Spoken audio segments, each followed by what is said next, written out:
Lord, and we thank you for the blessings upon the city of Pearsall, and we continue to look for those blessings also in the future. In Jesus' name we pray. Amen. Amen. I pledge to the United States of America, and to the republic for which it stands, one nation, under God, indivisible, with liberty and justice for all.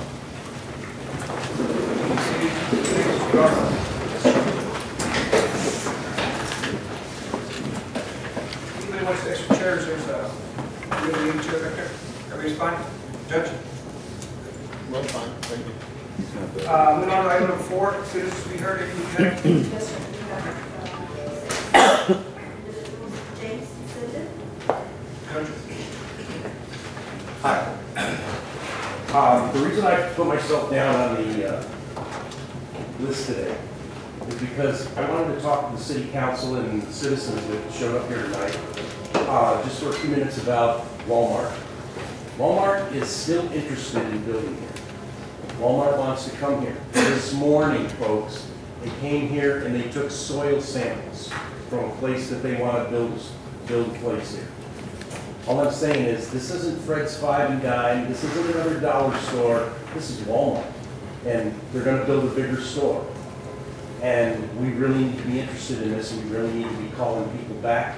We need to be on top of it. I know if it was something going in through my office, that'd be the first thing I'd be doing in the morning, is I'd be jumping on this deal and I'd be following up all day long.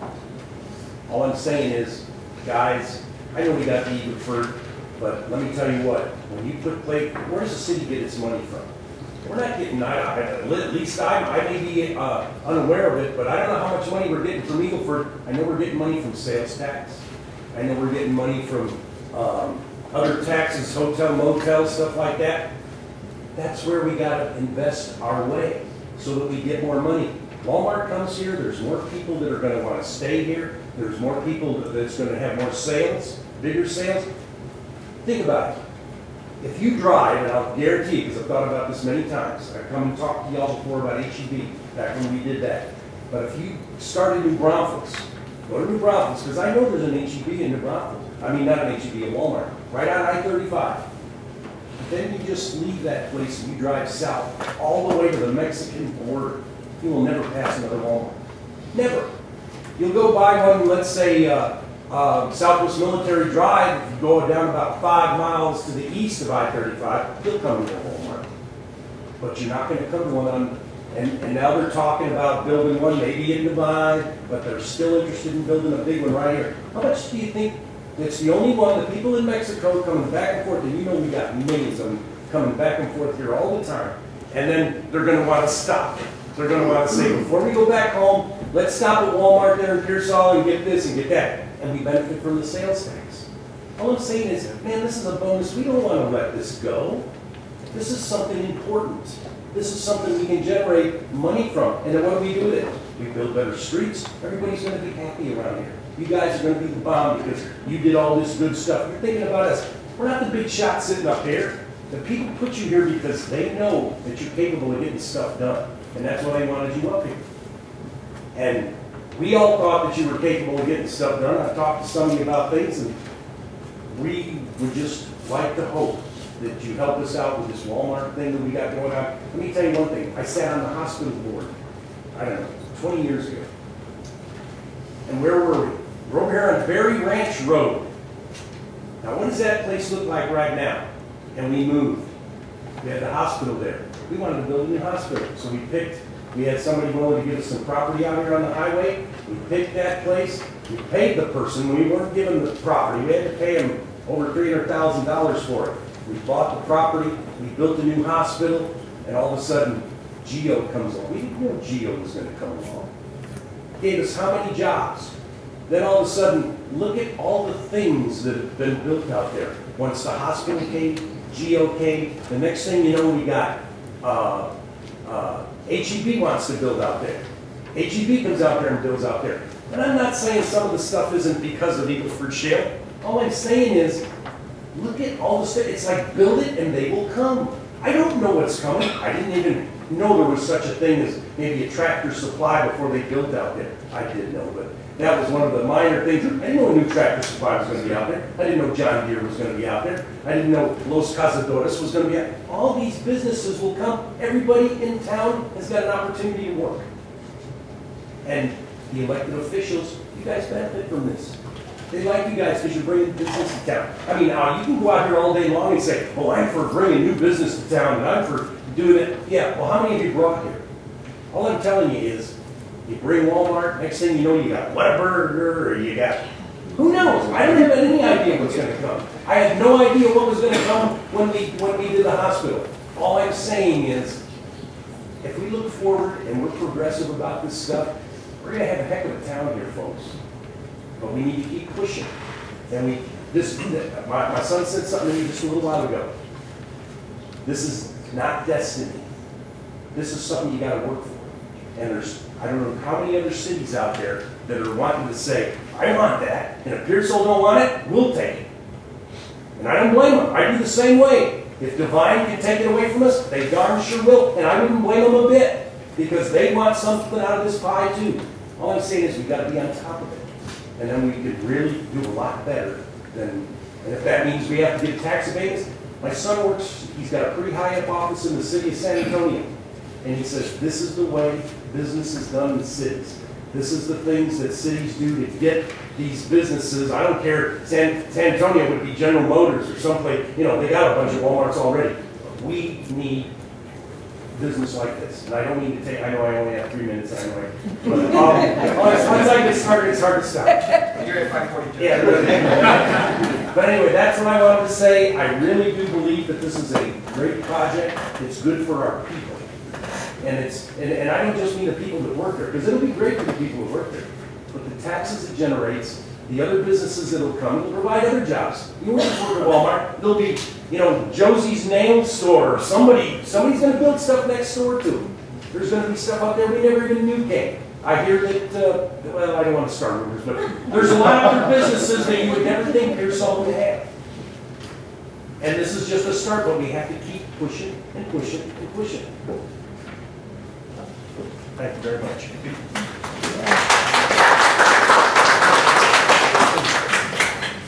Thank you, Judge. I just want to, before you leave tonight, I don't know if you're going to be leaving just yet, but real quickly, we are indeed talking with folks, Walmart folks, especially their attorneys, their legal team, and I spoke to one of them yesterday. And so we're on it. We're on the same page, Judge, and I think this council has already pretty much made it clear that obviously it is a no-brainer. We would love to have a new Walmart. And I said it publicly. I wrote an article to the letter to the editor sometime back in full support. So I think we're on the right page. We're ready to get them back here to City Hall so we can see what they have to offer. Thanks so much. Anybody else here? Yes, Joseph. Well, my whole life I've been saying, well, I hate to follow that. You know, when I first came down to Pearsall and I first heard about HEB wanting to come here, I thought, what a great time for the city of Pearsall. We are in such a wonderful location with all this activity going on. We are at the heart of everything. We have access to every major community. We almost could consider ourselves the hub of South Texas. And I think that's what we need to be.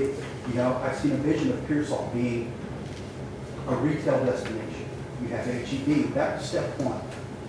Step two, though, I think is, again, enticing Walmart to come. I know difficult decisions have to be made. I know the issues of abatements, tax sales, refunds are going to be brought up, but I know these aren't easy pills to swallow. But this is an arms race. And right now, Lidl is making a play. You all drive by, you see the shopping mall, you see the HEB Plus, you see Divine, they're clearing out the highway. You see Petula, they're doing the same thing. This is an arms race. And whoever strikes first with a score like Walmart is likely going to be the town that's going to carry the day. We don't do it. And if we don't step up to the plate and give Walmart what they think they need, as however hard it may be to swallow, it's something that needs to be done. Because this is the point where we're going to make Pearsall for the next 30, 40, 50 years. And if we don't step up to the plate and do it now, that opportunity is going to be gone, and Pearsall is going to be relegated to footnote station. That's just another small town on 35, when we could be a San Marcos or another town where people go to shop and spend money and, fill our coffers with their tax dollars. And again, hate to beat a dead horse, even though as a lawyer, I'm really good at it, but I just wanted to bring that up. I also wanted to ask the council about the current status of the water system. I know you guys are building, I see tanks going up, I see work being done. However, every day I turn on my faucet, there's still no result. So I wanted to know exactly what stage of the process we're in as far as getting our capacity to the point that's acceptable. Thank you for your time. Thank you very much, Justin. Any much better to say?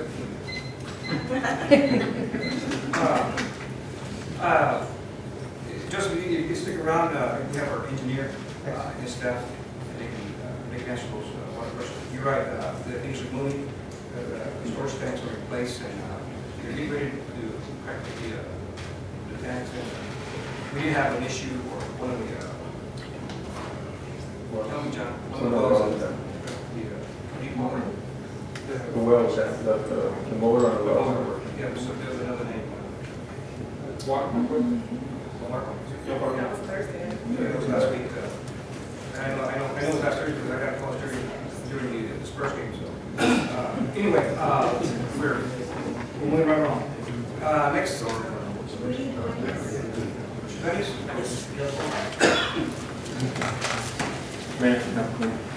I wanted to push council members in reference to action item 8D,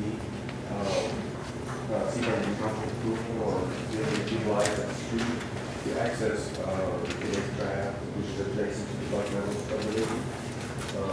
The according to the plan, it was at one time spotted all the way up to the fence line, but now is the minutes of that. I just wanted to see maybe I could get approval to use that at no cost to the city. I wanted to maybe see maybe I could, add a culvert and pile materials to add an entrance to that property. Whereas I said, this is part of the action I don't want to see if I get approval.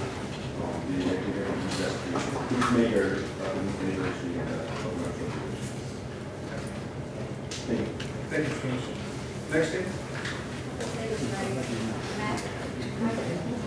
McIntosh. Close here. Sit down. Well, thank you for having me. My name is Mac, and I work for Team Integrated Engineering, which is a full-service engineering and environmental firm headquartered in South Texas. Our company culture and success is based on understanding the needs of our clients, offering technically sound solutions, and being closely connected to the communities we serve. That approach has taken us throughout Texas, the United States, and the world. We've helped solve engineering and environmental issues in some of the most difficult situations in the world. Our people have a broad-based expertise that assists not only the proper plan, but ensures that the future needs are addressed. In addition, our founder, Jim Morgan, grew up in the oil and gas business in Texas. We have a broad foundation and knowledge of the integrity to work effectively with all stakeholders. We've been extremely interested in understanding the challenges of Pearsall, understanding how to bridge what we offer your leaders, vision of Pearsall. We've established relationships with key people in the Pearsall community who are shaping the vision of your community. Our company sees great potential in becoming part of this community, so much that we are looking to invest in a satellite location of our business. We can envision a job creation in support of the municipality and private industry that will contribute to the long-term health of the community. Thank you. Thank you, sir. Next. Ms. Gash. I just kind of wanted to second what Mr. Simmons and Mr. Simmons said about economic development. And I just thought I would mention one thing. I had mentioned to Mr. Tobias the other day, when y'all start negotiating with these companies such as Walmart, they're going to bring in a fleet of attorneys. And that's what they do. That's all they do is negotiate. And I don't know who those kind of people are out there that might be good negotiators that might represent the city. And I know it will cost some money, but if we could save $500,000 or $1 million in some of the rebates or just some terms that we give them, what we give up, it might be worth it to look into that. I mean, I would not even think for a minute that I would be qualified to come in and negotiate with the big dog attorneys that are going to come in with Walmart. So that's just a thought that you might want to think about, because they played that game before and they know what they're doing. And we want them to come in. I'm not saying we don't, but just so that we're, we're kind of playing on a level field. And definitely the community is very pro behind this Walmart and other entities that might be coming into the community. So thank you. Thank you, Susan. Next. That's it? Okay. Very good. Thank you all very much for being here.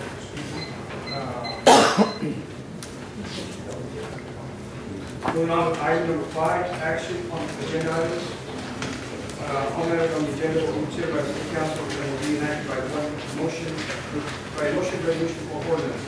There will be separate discussion these items. Approval of agenda items authorizes the mayor and city manager to execute on the matters necessary to implement each item. Members, I believe there's the minutes to the special council meeting of May 29th. Make a motion to approve these minutes.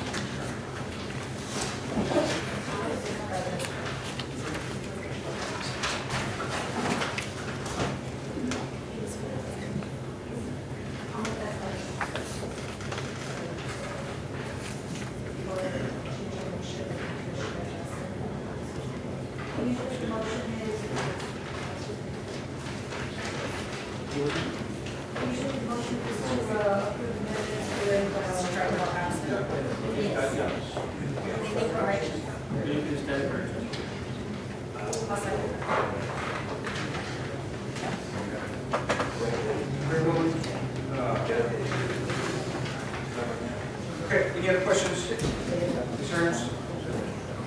Hearing none, I want to report by Council Member to approve the minutes of the special council, city council meeting on April 13th, second by April 13th. On favor, aye. Aye. All opposed, nay. Motion carries unanimously. Item number 6, city manager's report. Yes, sir. I just kind of want to divide up this report into 3 sections. You've already got a copy of the report that's included in your packet. I know the council was aware, but the community also. We try to publish all this information report about departmental activity in turn as well, and certainly we're trying to make some improvements to the website that will keep the community aware as to what we're doing. Other parts of this report will be from our Director of Finance, Ruby Alvarez, and of course, a report from the city engineer. Just real quickly, for anyone that's been here in City Hall, you've seen a lot of young people kind of walking around. We did work together with ACON to bring in some students that are looking for opportunities to learn more about public service, to be of service to us, and it's all at no cost to the city. So it's a good collaboration with ACON and their nonprofit art. UTSA, I hope that many of you received invitations by attending a planning session tomorrow, Wednesday, 11 o'clock at the public library, where we're going to be talking about downtown. I think everybody that sees things that are happening along I-35, that's really where the big boxes, where the major investments are taking place. But we got to build upon our downtown. So we're working hard at that. The Cameron's expanding, so we've got a couple elements of Eagle Ford Shell that are impacting us here. They're almost doubling their facility, adding some employees, and it's a key part of the city that we're going to continue to see some growth. Wanted to mention the fact that at the last council meeting there was reference to Porter Road. We are working together with Pearsall County on that particular project. The road could be completed by as early as next week. We'll need some action by the city council to support that interlocal agreement. We've got a lot of things right now that we're in collaboration with Pearsall County, so hopefully we can continue to build upon that. Let me see if there's one other thing I wanted to mention. Everybody's talking about water and water pressure, and I hope that you've been able to see all the different work that the staff is going through. I think Councilmember Hernandez used to say when I first got here as interim manager, he said, I'm starting to see the guys out. And then he said, hey, I'm starting to see the guys, or do the guys get out that much? And then he said, that number one, do the guys get out that much? Number two, I'm starting to see them get out. And number three, I think people are really starting to see the staff get busy on a lot of different projects. And so I really appreciate all the hard work of the city staff.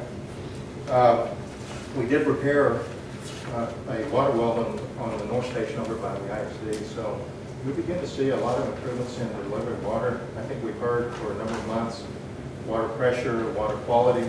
We're working at that street quality. I think you're starting to see that, not only in the outside contracts, but some of the work that our street supervisors are doing, improvements in the gas services that are being made at the main gas station.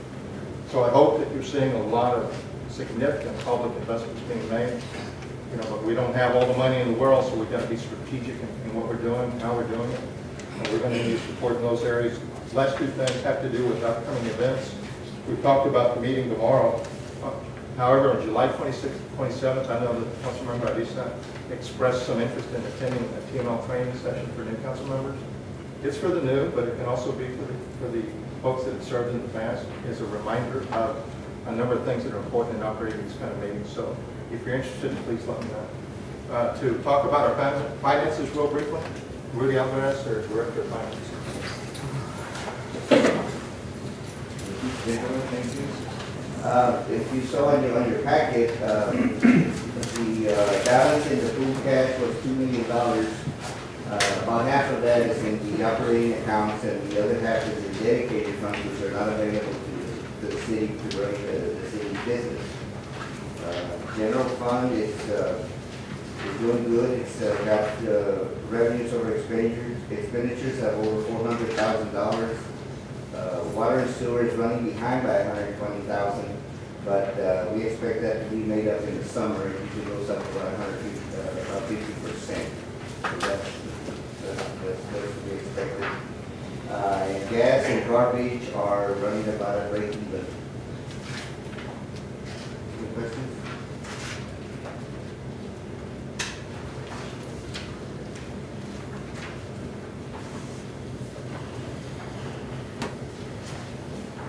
Members,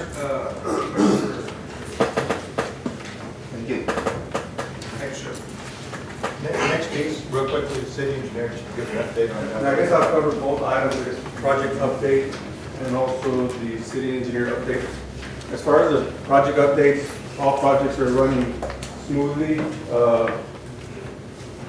One of the items is the street projects. The contractor has a certain amount of time in order to finish the project. That time is October 14th.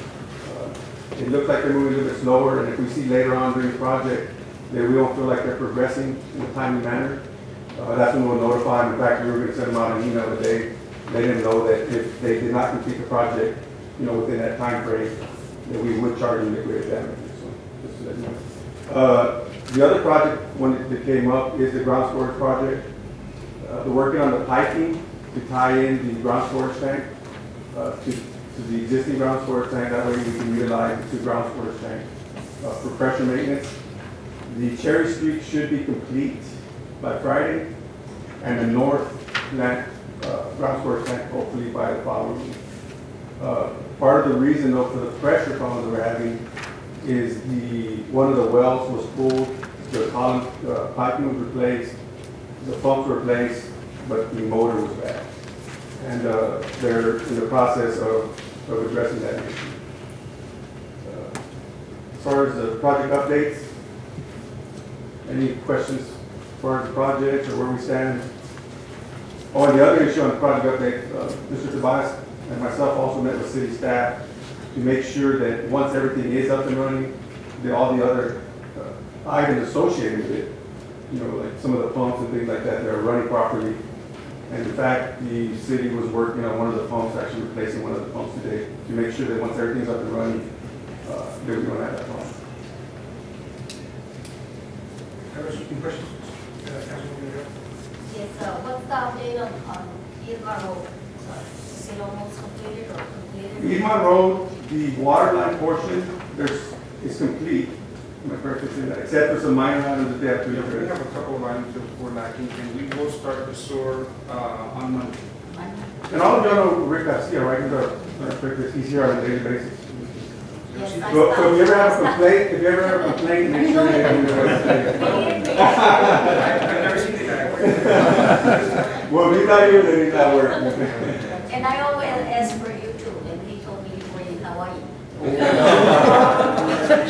have to take vacation every once in a while. But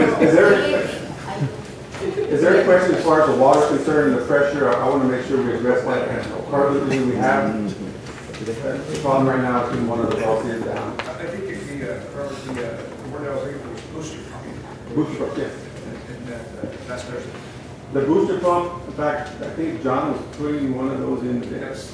Were you installing the booster? Waiting for them coming. Oh, wait for the pump. So they're, We're waiting, and we're also waiting on the well motor.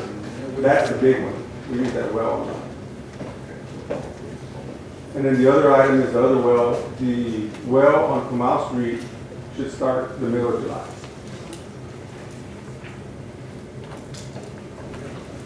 members, any other questions? Thank you. I have one other item. Okay.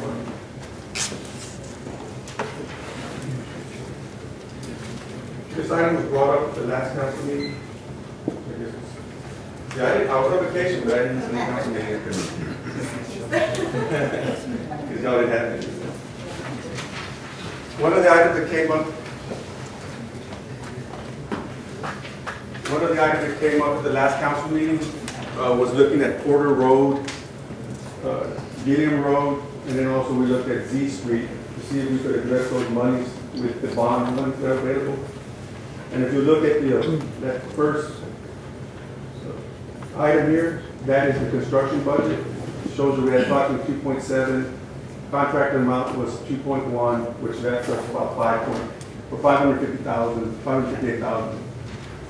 Previous council meeting, we had a change order in the amount of 88,000. So right now we have available $469,000.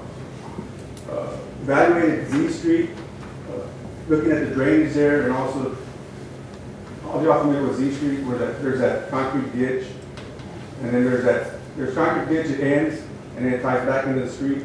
We're looking at doing is continue that concrete ditch so that you don't have to maintain that area again, and then create a valley gutter with the street so that we can get that water out of there. So looking at we addressed that area, it's approximately $28,118. The other item came up was Gideon Street. We looked at, and I brought this up the last time, if we're looking at addressing Gideon Street, I would recommend that we address it, for long-term use. So option 2A is looking at a 20-year design life. So if you're looking at a 20-year design life, you're looking at a pretty stock pavement section. In order to do that, it's going to cost somewhere in the neighborhood of $522,000, which is above the amount of money we have available under the bond. The other option is just rehabbing it for a 3-year design life. I put that number down there, but I would not recommend that you spend $270,000 just to fix a road. It's only going to last 3 years.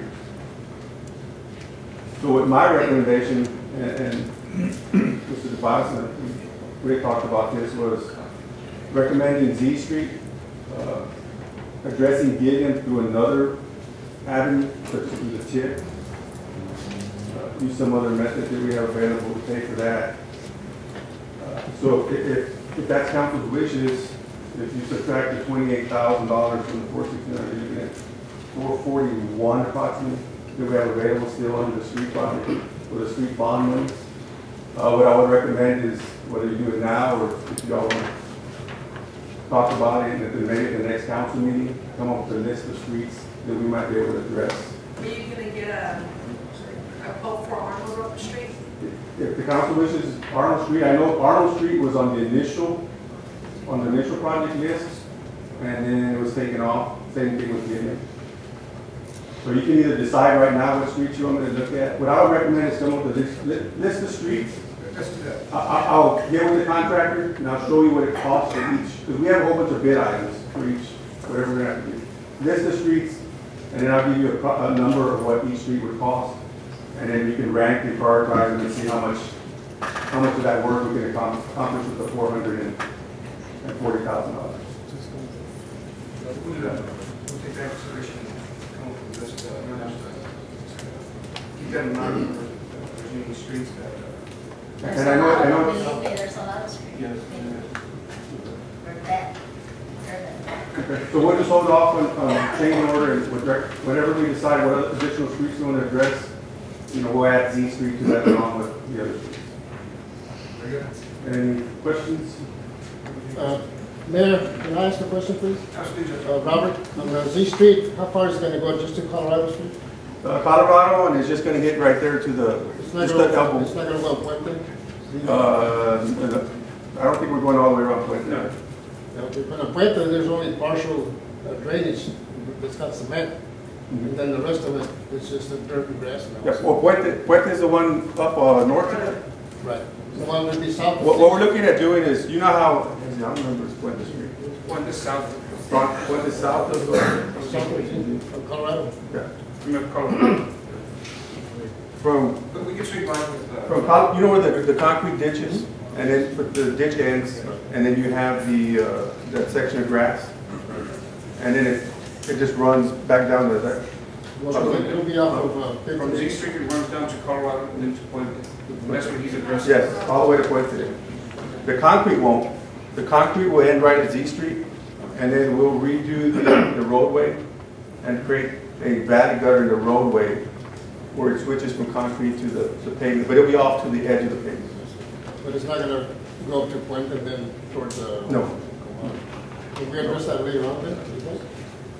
I think if it's an issue, what I would recommend is What it is, the water flow goes. right. If it's an issue, what I would recommend is maybe send something to Mr. Tobias, and then we can look at it and bring it up before council, and if there, council wishes to address it, we can address it. All right, thank you. That's it? Okay, sure.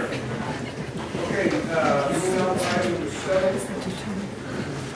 Presentation to the next special presentation status by Council. Next, Wildlife Park, Master Plan, Special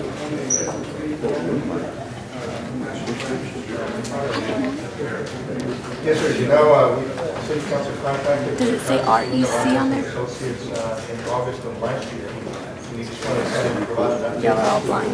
Specific initiatives we want to pursue, and so we sure. Yeah. It does say. Thank you, Mayor, and the City Council. No, it says menu. Well, then he should have. Because I have. Basically, trying to give you a brief update on the status of the park master plan. Ladies and gentlemen, you're going to do too much visiting. In addition, I want to solicit your support to appoint a committee to provide the city input in the planning process. I have a report here that I would like to distribute to you with the permission committee.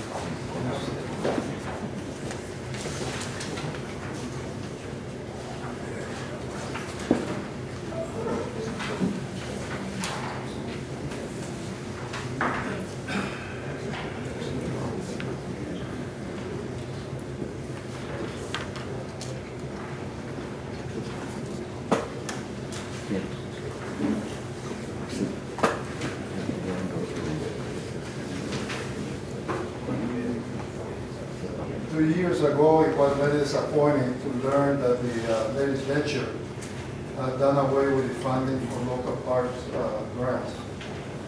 So for the last 2 years, we haven't had any money, not even a dollar, to develop local parks in the cities and counties of the state.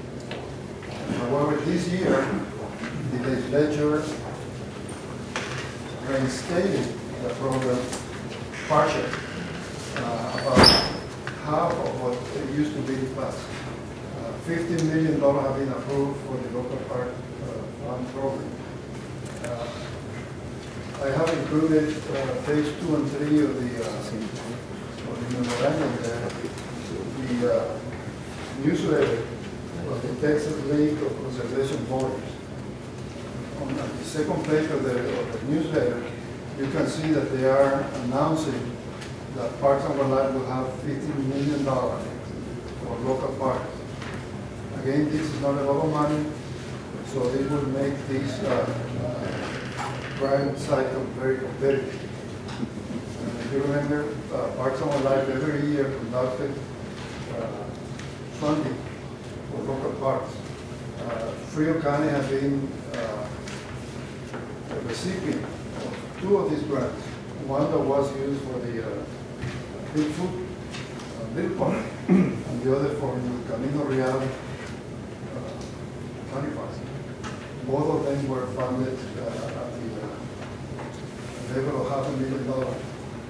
The city and the school district of Dillon also received 2 $500,000 grants through the same process. That paid for the 20-acre park at the high school grounds for a grant for the indoor recreation for the school. Mr. Vargas, with all due respect, can you just tell us what it is that we're looking to do? Yes, sir. I mean, I know that you're working on the master plan, but what exactly, where are we at, where are we going, what time? Okay. We have initiated the process by scoping, studying, looking at needs, and I include in the green pages, you see the outline of the park master plan. This document is a document. It's not going to be a drawing like the typical engineering architectural layout. This is a report. This is a book that analyzes your population, the recreational needs and demands, the population characteristics, the groups, the efficiencies. We conduct inventories of each park facility, make proposals, and then recommend funding or financing for the proposed facilities. Typically, this project takes about 6 months, but we are recommending and asking you to allow us to do the whole study in the next 3 months. And the reason for that is that we don't know when these state monies are going to be released. We were informed that they're going to review the priorities, the schedules, and even the selection criteria. So we need to be prepared to be there and apply when available. One of the requirements of the program, Mr. Mayor, is that you include citizen participation. The way to do it is not mandatory. You can have a committee.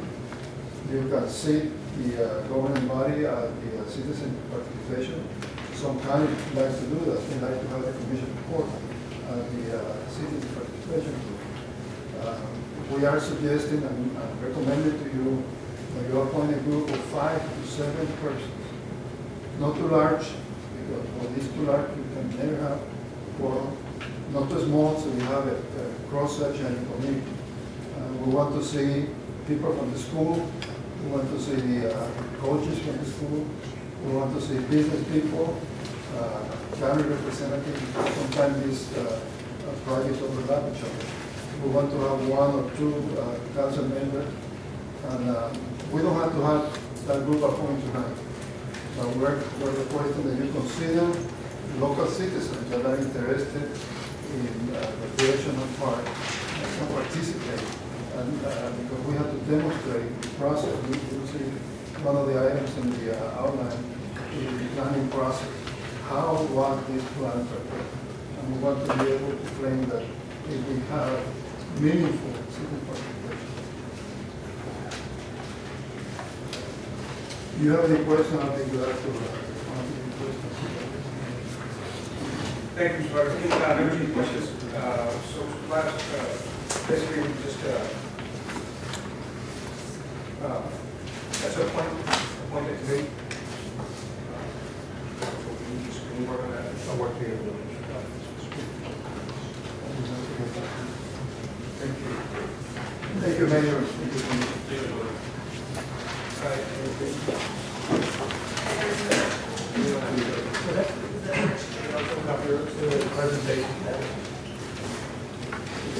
Okay, moving on to item 8A under old business, consider and approve authorizing the execution of a tender agreement between Frio County, Texas, and the city of Pearsall, Texas, for the county board of to aid and assist the city with costs of utilizing trucks and heavy equipment, machinery, machinery, and man-hours to be reimbursed by the city to repair and for seal for Porter Avenue. Mr. Rice. Yes, sir, in your packet is the interlocal agreement. Last time when we talked about it at council meeting, I think there was some discussion about having the street construction projects consider Porter Road. I know that our street supervisor, Rudy Olivares, is here. They've been working on Porter Road. There is a schedule to try to get that road completed by July 1st. So this is more a formality of having the interlocal agreement that was signed off by Rio County back on, it was May the 13th. So this report, I think, is just some accompanying documents that say how we're working together. So I recommend that you approve this.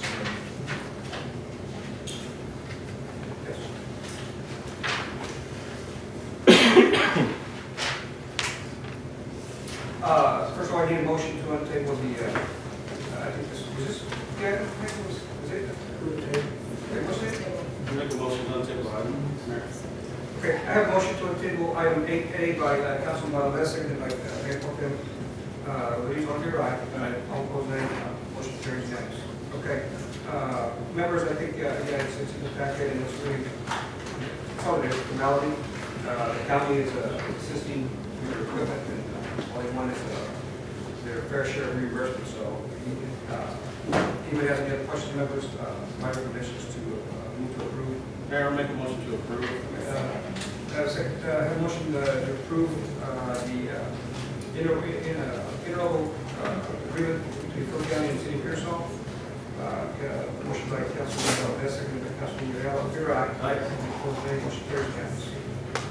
Item 8B, discuss consider approve interlocal agreement as per section 271.002 Texas Local Government Code related to Island Coast Solutions, approving the master project agreement and the financing thereof.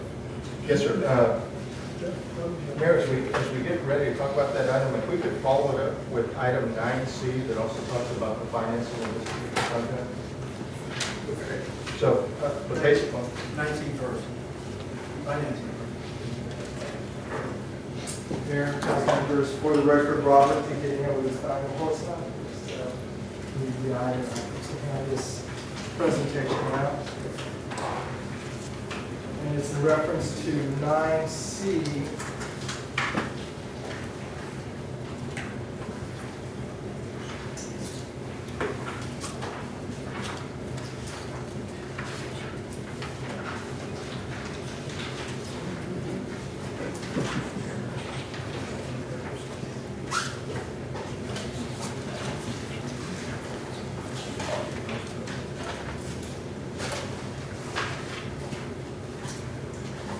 The item pertains to the plan of finance for the tax notes. Again, for the record, Robert Piquet-Lewis, Hosa, financial advisor for the city. Yes, sir. Excuse me for interrupting. Just to make sure to be clear that this is just in case that we do approve. Absolutely, absolutely. This is just the financing first. What you don't want to do is approve this item, not approve the other item. So this item, that item has to be approved first before this one does. This one actually shows the financing towards those meters, water and gas. Again, financial advisor for the city of Pearsall, also with me this evening is Mr. Juan Aguilera, bond counsel for the city of Pearsall. And again, the plan of finance on moving forward are considering $1,125,000 tax note series 2013. Over the last few months, I've been having discussions and meetings with the city manager about the financing. According to the city manager a few months ago, this item was considered and approved by the prior council, and he wanted to bring this item back up since there's new council members there in order to move forward with the financing of the meters. If you turn to page 2, preliminary projects and estimated sources and uses. City's projects consist of purchase of new meters, water and gas, which include contingency costs. The estimated payment of professional services related to financing. We have the sources, which would be the tax notes, the uses, city meters, estimated about $1,017,000. City contingency costs, and then total cost of issuance. That comes out to $1,125,000. The meter cost and the contingency cost were amounts provided by the city staff. Is it a million? Yes, ma'am, $1,017,000. That's on page 2. And 2 years ago, when we were originally hired by the city, I had brought up a couple items that the city was about to explode. That's already occurred. The city needed to look at and consider obtaining the city manager. They have done that, a finance director, an external auditor. And as the gentleman stated earlier, the growth is already here, you build it, it will come. This is part of the one items or needs of the city is the water meters. There's apparently some uncaptured revenue, uncaptured readings of the water going through or the gas going through. So replacing the meters will automatically pay for itself. It will also bring additional revenue to the city that the city has been lacking. If you turn to page 3, the preliminary debt service scenario, again, the estimated amount where the council is going to consider is $1,125,000. Estimated true interest rate cost is at 3.8%. Maturity is a 7-year loan. Estimated average annual debt payment is about $186,000. Total payback of principal and interest is about $1,302,000. Estimated tax rate increase is 0. The staff, this will not be any kind of loan that will be taxed on the community. It will be paid back from revenues on the enterprise fund, the water, the sewer, and the gas. It will be self-supporting. And again, just for illustration purposes, if this was ever taxed on the community, what kind of tax rate is that annual payment, $186,000 equal to? And we're looking at roughly about 9.8 cents. Again, it will not impact the tax base. The taxpayers will be self-supported from the enterprise fund. On page 4 is the proposed timetable. We have June 24th meeting this evening. July 22nd, more or less, City Council meeting to approve the tax notes. So again, tonight this item, you're not approving to enter into the financing.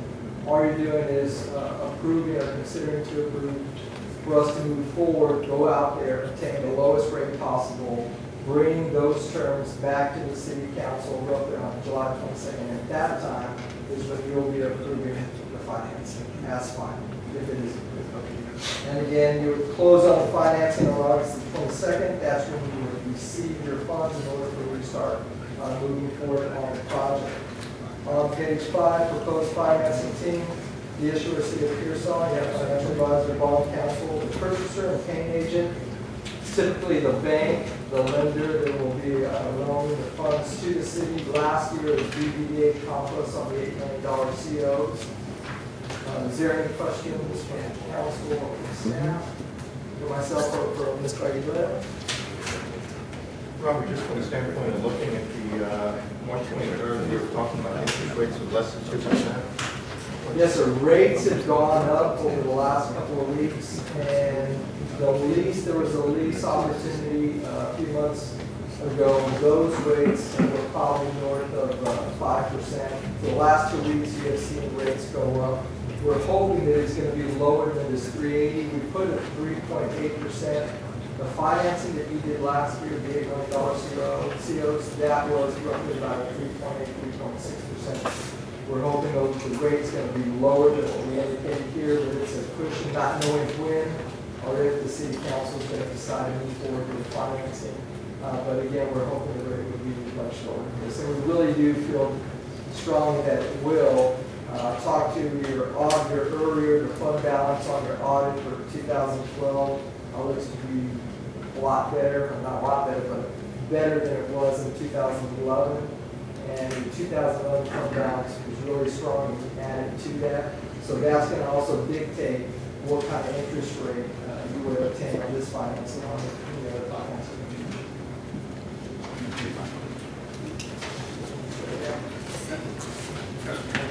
If I may, Juan Aguilera, with City of Pine, and you serve as the city's bond counsel. And first of all, I want to congratulate the new council members and happy to be here to meet you. We represent the city for a number of years, and we're happy to be here to assist the city in any of their endeavors for finance. Mayor, we put together this item. I put together this item, agenda item, only as a discussion item, and to go ahead if the city approves or wants to move forward, we can be able to at least talk about a plan of finance. as Mr. Tejeda has already indicated to you, you are not at any point, at this point, approving any financing. We would have to come back to you again with a specific financing with a specific dollar amount, and also Mr. Tejeda at that time will also bring to you interest rates, and with the interest rates that he was able to be able to obtain. So what we're doing today is just to come forward to you and discuss the possibilities of financing. As Mr. Tejeda says, it is anticipated that the tax notes will be payable through funds from the enterprise fund, from revenues. The pledge on the payment of tax notes will be taxes, but it's up to the city to decide how it is that the payment will be made. So if you're looking at revenues, then that makes sense. The law requires that a pledge be made on your taxes. It also says you can use any legally available funds to pay payment on the taxes. So every year when you set up your budget, you would then make a determination as to how it is that you're going to pay the bond, from the notes, I'm sorry, and from what revenues. Are there any questions? Any questions? I do have some couple of not questions, but I just question discussion. And I think, Mr. Vice, I think you and I talked about this. The problem, ladies and gentlemen, is that Mr. Hayes put it that we have these meters that we've been, we have a consultant that's been by and hired by the city to try to tell us how we can recover those, I guess, losing money, the way we're losing money. The problem is, it's all good and dandy, it's really fine, it's workable, and I think that the city could probably, in terms of payments, would be, meet those payments without being better, need to ship money here and there. The problem I have is that we just borrowed $8 million, as you know, and then to add on another $1 million that's microchip. As a taxpayer, I think it's a good program, but I think that we just, I would recommend that we just put it off for another year, 4 months, simply just for that reason that, hey, we have some payments coming up in September. Sean, can you tell us how much that payment's going to be? In September, this off the top of my head, but it's about 180,000 altogether. However, on the water meters, according to the consultant, they will pay for themselves in about 4 years. Yeah, and that's what the consultant's good for. They tell you exactly what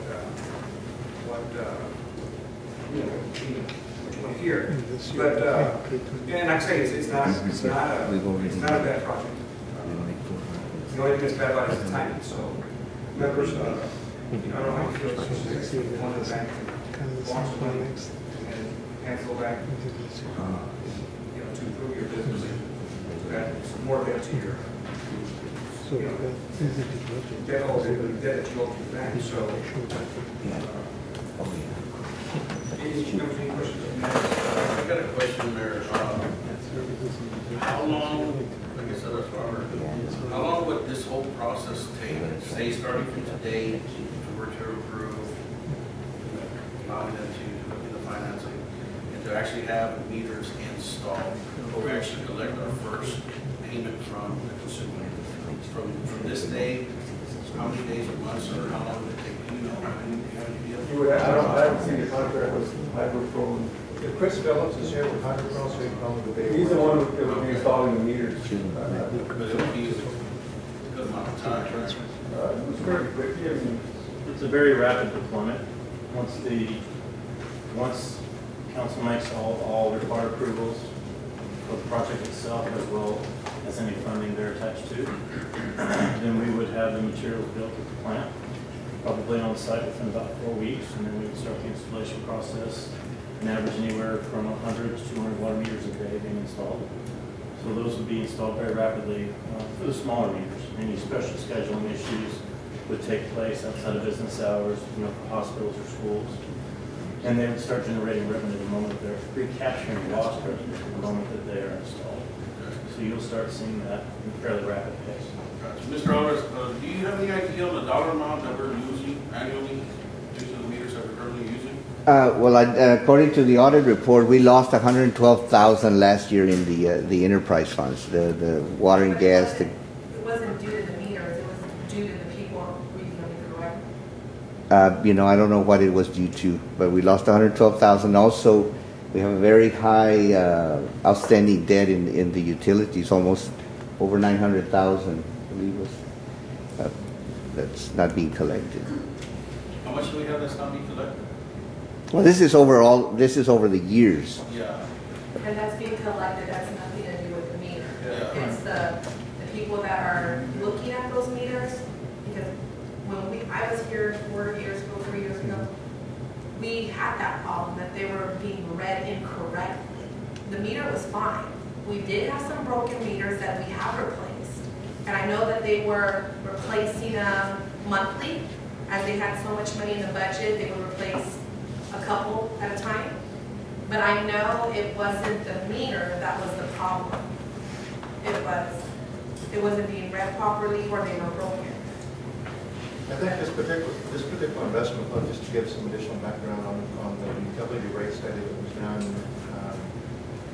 in 2012, it was comprised of being able to raise the utility rates over a 5-year period. So that was part of the contribution. The other part that they were projecting, and that's probably getting closer answer to your question,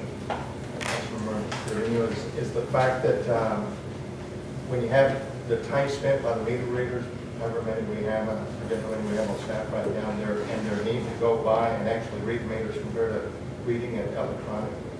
And so I think those are probably some of the costs that we're incurring that we haven't really put a good price on it. But I think the utility rate consultant in his presentation in 2012 kind of coupled the rate increases as well as the increases in being able to bill better, bill more effectively, capture the data, study the data, be able to see when the gas and the water weren't working properly. All of those things I think are important, and so when we're talking about it, how important is the different kind of public investment is. I think when you look at all of these public investments, streets, buildings, gas operations, if a project returns can pay for itself, I think all indications are that the financing will be for 7 years. Most, I think, have said that the payback is more than a 3 to 5 year period.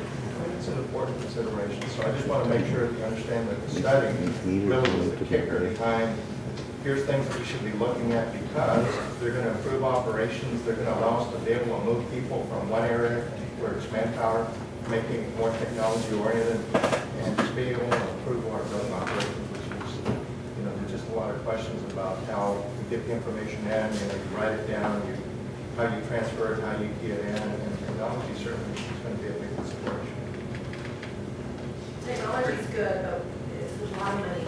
And doing business, getting an $8 million loan and saying, oh, I need another $1 million, and we haven't even paid half of that loan, it's not good. We have to pay what we owe first, and then we'll keep going with That'll take 40 years.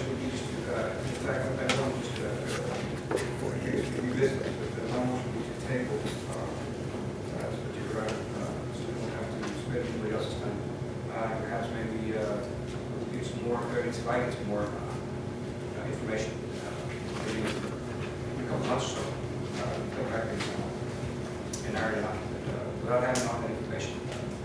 And really the bottom line, and my question was, okay, why are we borrowing an additional $1 million, over $1 million to support it?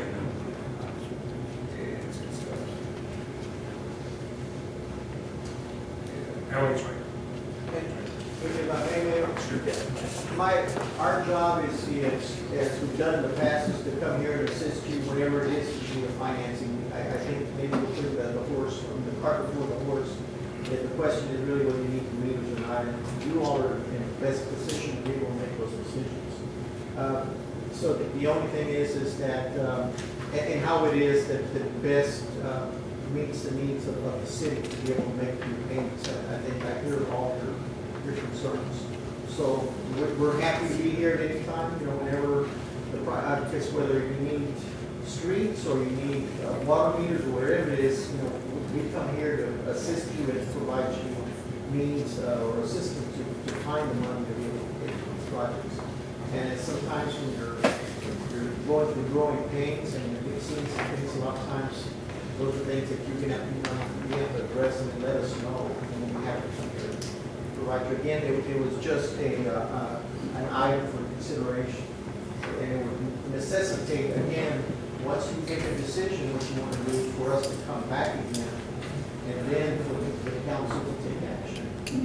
Anyone wants to start getting to our next budget?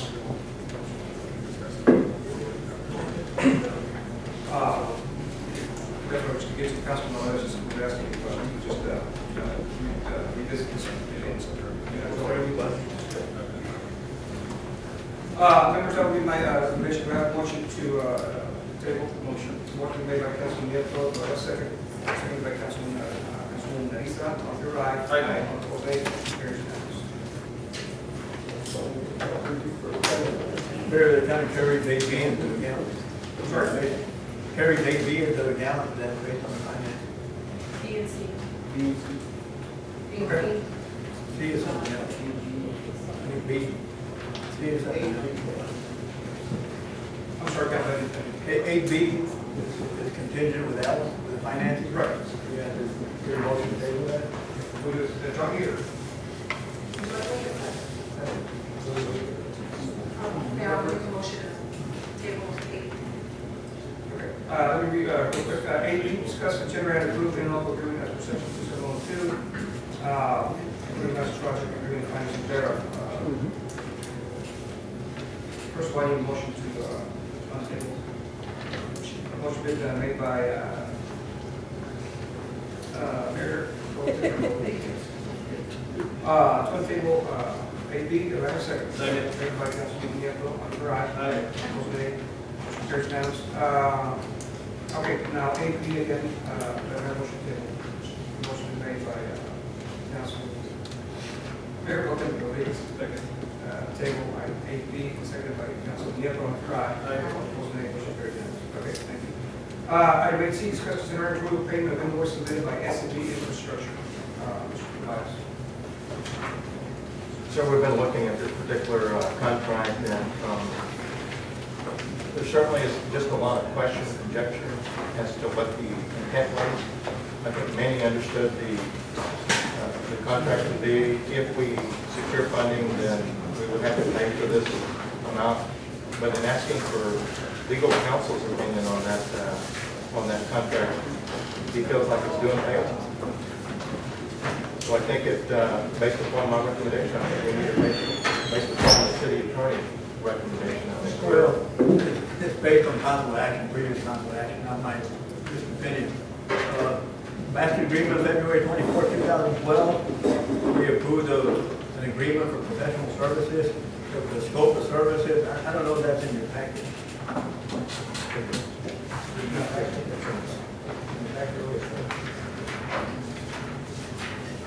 The master agreement, it was approved, that they came in and that they would apply for a grant, drinking water, state revolving fund, S&B would apply for loan and grant assistance. They did that, and they were informed. We signed that on that particular day, February 24th. There's a copy in there. This was approved by the council, the mayor signed it. There was a work authorization on an exhibit, it was in there. Work authorization number 1, we had the interim city manager, February 24th, like 2 weeks later, Ruben Frost signed for that. And the services to be provided, we paid $25,000. They apply services to apply for a loan. Complete the application by March 1st. Okay, they submitted the bill. August 22nd, we were advised that Pearsall has been awarded notice, is listed on the, and they were on the drinking water state revolving fund, and the city was invited to submit an application. We never followed up, we didn't submit an application, but they did everything they were supposed to do. Of course, it kind of hefty, $25,000, but they complied. We were supposed to submit, and then there was no follow-up. January 10th was a meeting where Mr. Dario Guerra, anybody here know him? He approached. That was SMB. Okay, he approached the council and said that February 28th was a deadline, and then we had that council meeting, and these are minutes, and January 10th. And then we had that February 24th meeting when we approved that agreement. So everything was based on council action, not necessarily city attorney approval. Council action. My opinion, they did what they were going to do. They said they were going to do, they applied for it, the city just didn't follow up, and $25,000 notes. Well, it's either that or. Next week.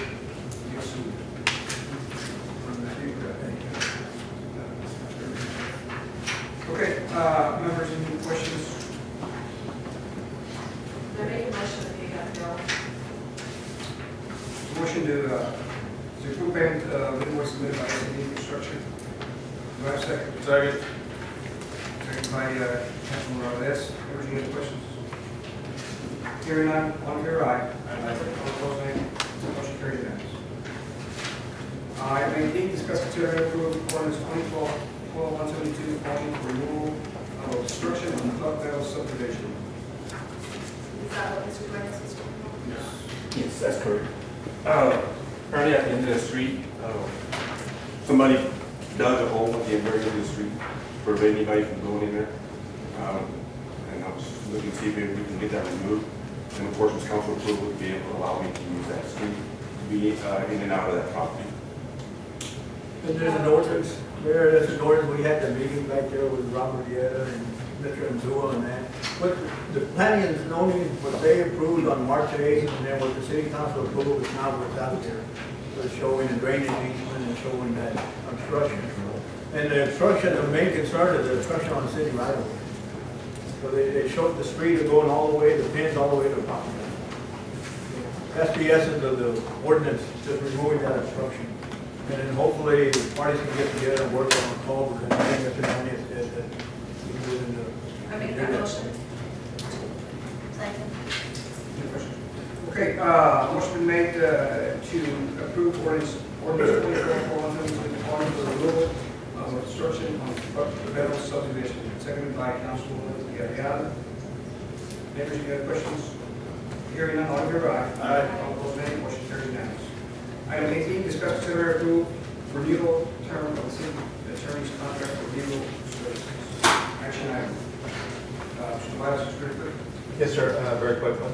I'm certainly supportive of our city attorney. I think we've talked about ways that we can improve our collaboration, communication, so we're working actively with that. I think he's been very supportive of my work, and I think he's worked hard at trying to be responsible to all the city attorney and elected officials. So recommendations that we approve.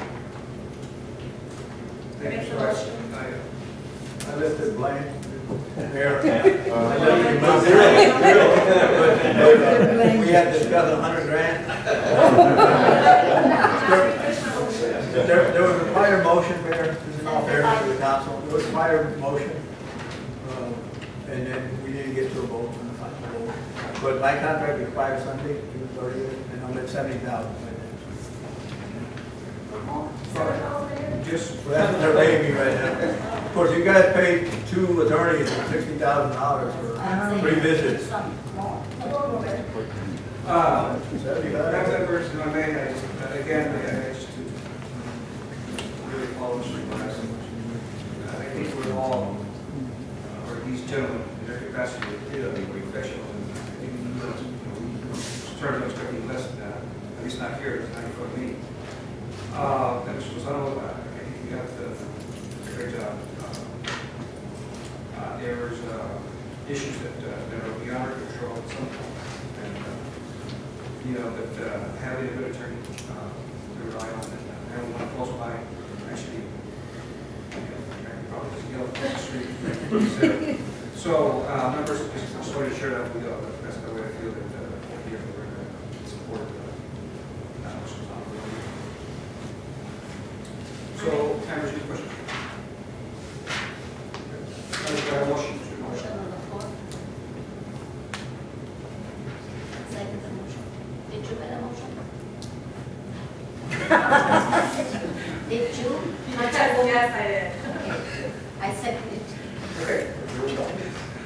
Motion made to approve the renewal terms of the city attorney's contract for legal services. Council, for clarification purposes, there's 4 months, is that correct? Is that okay? That's not 4 months, 50 will work. Oh! I had to say. Okay, there's a motion. 1 year contract, 2 year contract. 2 years. 2 years. 2 years. 2 year contract.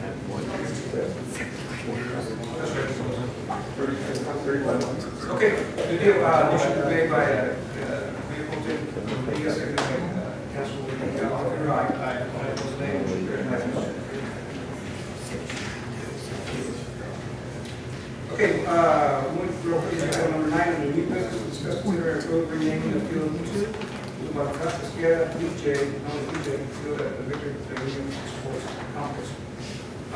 Ladies and gentlemen, we have DJ's mother, president, wife, and father. We have his mom and dad and his wife. And mother-in-law. And so 2 friends. And son. See there? Oh, okay.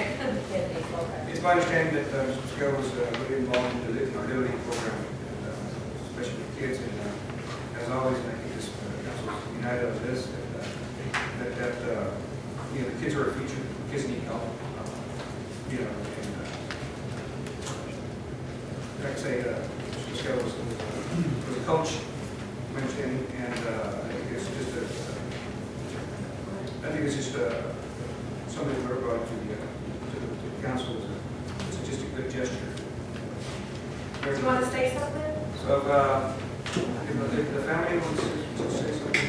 I would like to thank y'all, first of all, for considering him as, naming a field after him. I do know he touched a lot of children, and he was very proud to coach children, and he loves doing the job. So, and I know a lot of people have told me that he had touched a lot of their children, and he was a good friend to them, and I feel that it would be an honor to, in his name, if it would be changed to his name. That would be the field trip exercise. And also, our condolences on behalf of the city. Members, anybody else in the public that wish to say a word? I know somebody's spent a lot of time literally. I would like to say something.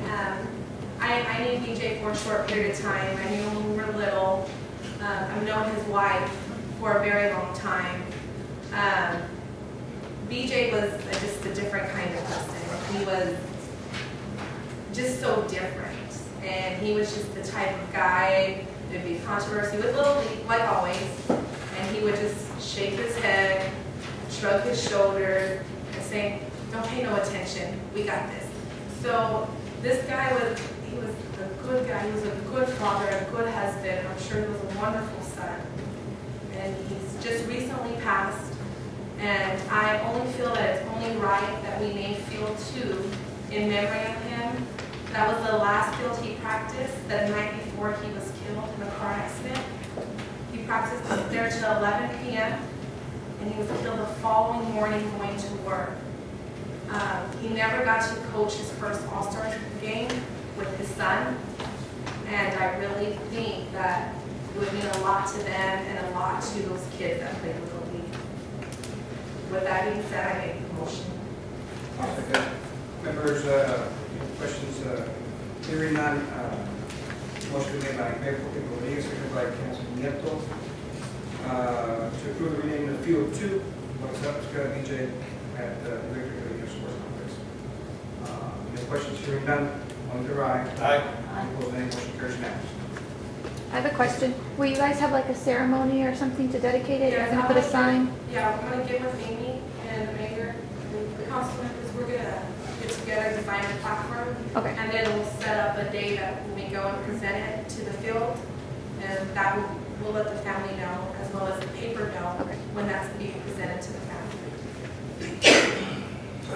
Moving on to item 9B, discuss, consider, and approve easement for Lima Road, sewer water line extension project. Mike? Yes, sir. I'm going to have the city engineer talk about the agreement that's been established. Mayor, Councilor Water, for the record.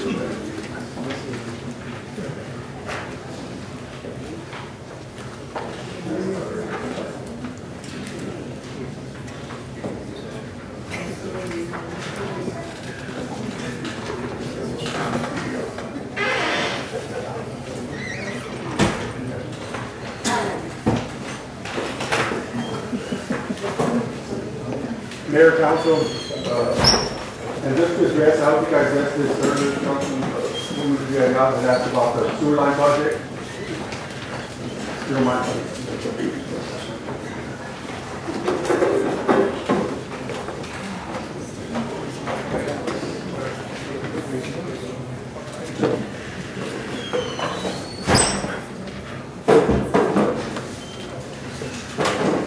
I didn't answer it earlier, but I answered now. The sewer line portion of the project will begin next week, I believe. Grant should start on the sewer line portion. This is an easement for the water line portion. There is an existing, part of the water line project, there's an existing bore. This is at the 1581 and Lima Road. There's an existing bore that was put in by the Griffins. That bore would have cost us approximately $120,000. So in talking to the Griffins, we approached them and asked if we could use that board. And in addition, we needed an easement. Approximately the last two sheets. So the last sheet is the easement. It's approximately 135 feet by 20 feet. The Griffins requested that we install 3 sewer taps and 3 water taps. That cost us approximately $5,000–6,000. In fact, I hope there's nobody here from the Griffin, but we would have done that anyway, just because we're installing the water line and the sewer line. I mean, you're going to put it in so you don't have to come back later and cut the road. So. Well, that was nice of it. Hopefully, no. It was nice of it. And what you have before you, as you can see, right under where the italicized wording is, the water and sewer taps provided by the city of Pearsall is set forth in the exhibit shown later on, which is the second last page, are part of the consideration for grantor allowing the city of Pearsall to use grantor's board under FM 1581, in addition to being consideration provided for the easement. So for allowing us to use the board and providing the easement, we gave them 3 sewer water taps and sewer taps. Like I said, so our net is probably, $110,000–$115,000. I sent this to the city attorney for review. I believe that was the only question, unless there was another question that came up as far as why we were maybe. No, we just needed approval by the council. Okay. So I reviewed it, it's okay, but had he signed the original? No, in fact, this is not the original. I wanted to get approval before from the city council prior to revising the documents.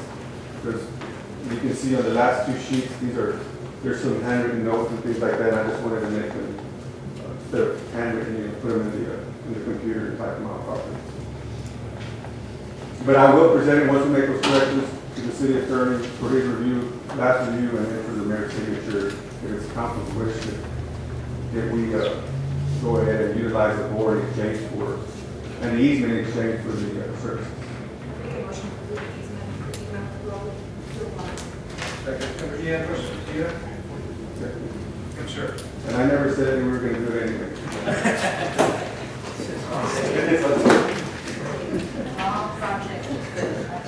Okay, we have a motion on the table to approve the easement for Pearsall Road extension project. And motion made by Mayor Pro Tem Rodriguez, second by Councilor Nieto. Any questions? questions? Hearing none, all in favor, aye. No opposed, nay. Motion carries unanimously. And on item 9B, discuss, consider, approve request by Garcia Martinello, Garcia for street closure on the east side of San Marcos between Polk Street and Elm Street for the purpose of the annual Lake Festival, September 1, 2013, from noon to 2 a.m. Commissioner Hess. Thank you, JJ. Ms. Garcia? Good evening, Mayor. Good evening, Council. We did this last year. This is a very condensed version of what we'll be doing, but our first step is always to ask for permission and y'all's blessing to let us have this street closure. You can sit on the- I'm trying to turn the page. Anyway, we will be providing barricades here and here where we can control the crowd and it doesn't spill over to Oak Street or Elm Street. We provide security, we provide the portable toilets, a roll-away, or what do you call the dumpster, the trash dumpsters, and that. We clean up the night of the event. And it's all in the spirit of keeping downtown alive and vibrant versus everything being free on Thursday. Chief, if you recall, just tell us real quick. We did it last year. It was a great success. They hired the officers to do security. We don't mind doing it again this year. I think it's good for the downtown area, so we'll do whatever we can to help out. I make a motion to approve it. Thank you, Council. Members, you get the question? Just real quick, just for the record, Yes. thank you just for being part of here, so I know that we had to import you. I'm recruiting more. I've got Rudy, JJ, But, yeah. Rudy, too. Where's the other Rudy? Thank you for having your place here. I call it two-story place. I didn't call it just a two-story.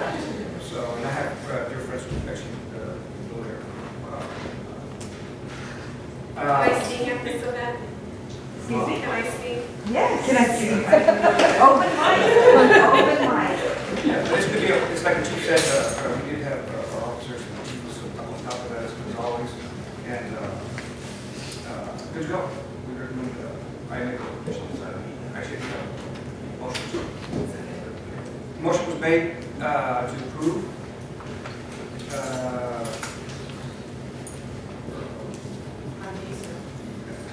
Check it out. The request by the CS Florida to the street closure for their annual coming September 1st, 2013. Motion made by Councilman Pietro, seconded by. Just call me Vivian. On your right. All opposed, nay. Motion carries now. I need to discuss, consider, and review resolution 2013-06-415, appointing new members to represent the city of Pearsall on the Frio County Appraisal District Board of Directors action item. Yes, sir. June 4th, we got a letter from Shannon Gonzalez, Chief Appraiser, asking for a replacement on the board, on the appraisal board. And we've got it in your agenda, the resolution established. So the council decides whether you want to appoint someone.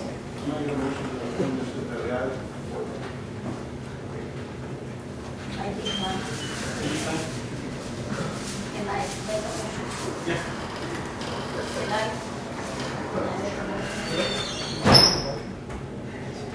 I make a motion to appoint Councilman, just for the record, there's no need for. No, she'd be fine. She's fine, it's just good. Okay, very good. Your motion, please. I make a motion to appoint Mr. Mayor, Annapolis to be on the board. And don't be kind, please. I was just going to. No, folks, it's a routine deal. It's every taxing entity is part of the board of directors, and those are great folks out there. Nico and staff are really great people, hardworking people, and they keep this in line with the state. And that's a hard thing to do. And I appreciate that. I served on the board 2 years ago. You're going to training? No,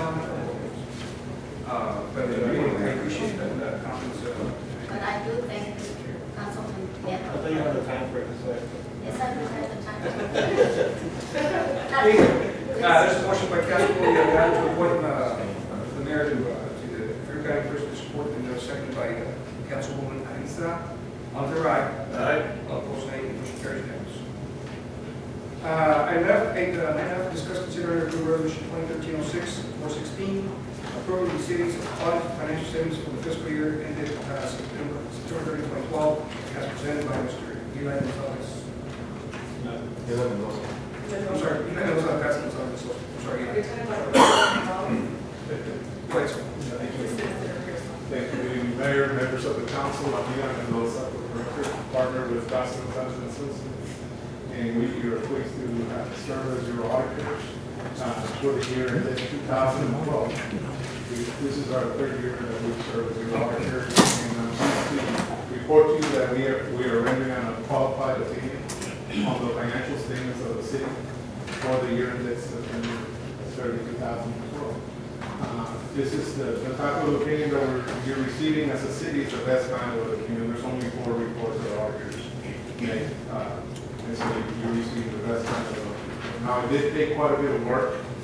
It was a challenging year to do the audit for y'all because it was a turnover of finance director. We didn't have a finance director in place. So I'm glad to see that you have one now and city manager and so forth. And so overall, the cities, and I won't go into detail into all of this, but overall, you're better off financially than you were a year before, in the year 2011. Overall, you're better off about close to $100,000. General fund has gone up though to $1,437,000. 3 years ago, when we started doing the audit, the fund balance got as low as $15,000 1 year that we audited. So financially, you're better off, of course, due to the economy and so forth, primarily sales taxes. And there is a lot of work to be done. It's important that the finance department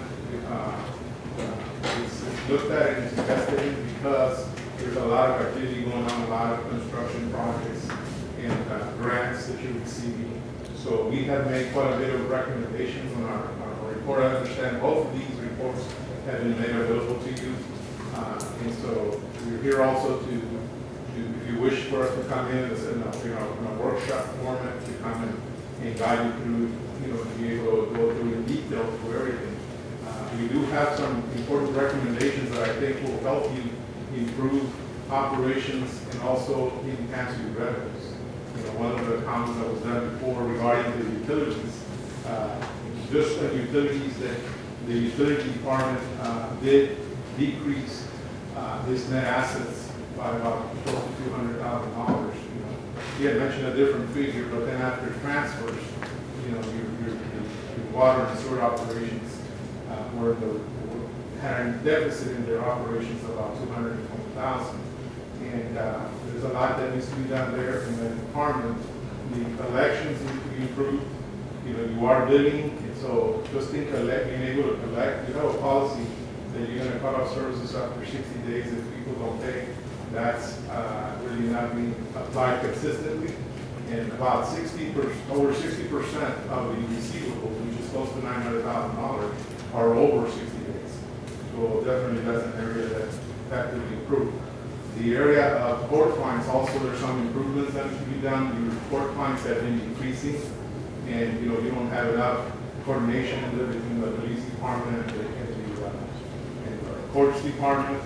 And there's some recommendations that we made. I think they've recently implemented Omni, where people that are delinquent under tickets, will have to before they won't renew their license unless it's a ticket. So you may need to. We're recommending that you have more than one person right now. There's only one person that you have making collections. We're recommending that you train other people. If you don't want to add another person in that department, perhaps at least having another person cross-train.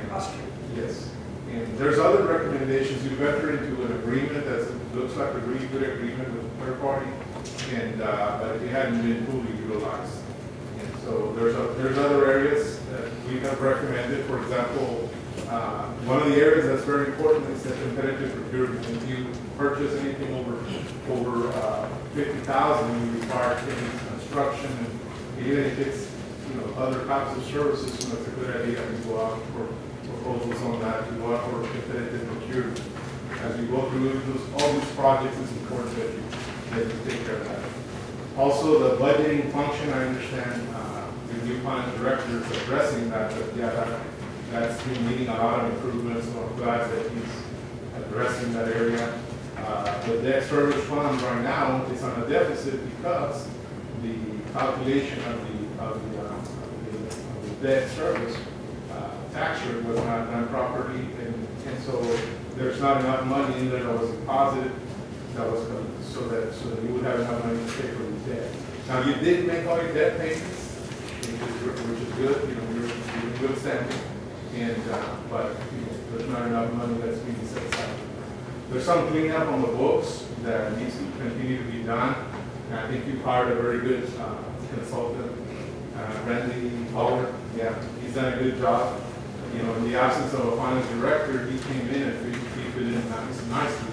He didn't get to clean up everything, so we had to do a lot more work than we had anticipated. So there's quite a I'm not going to go into. If you have any specific questions, I can go ahead and address them. But in the interest of time, I won't go into each of them. But I try to give you a capsule. I think you're addressing a lot of things right now.